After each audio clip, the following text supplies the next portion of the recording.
সংস্কার কাজ শেষ।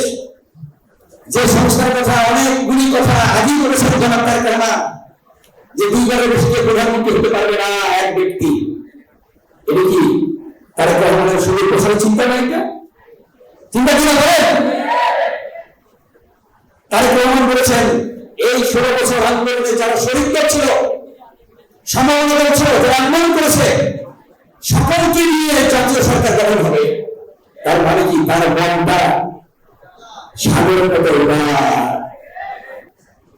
যারা এই দেশকে লুটতরাজের পথে নিয়ে গিয়েছিল, হাজার হাজার কোটি টাকা, কাউকে দেখলাম টেলিভিশনে হাজার হাজার কোটি টাকা ওই যে সালমান রহমান সহ শেখ হাসিনা ছিল ভাগিদার, লুটপাট হয়েছে,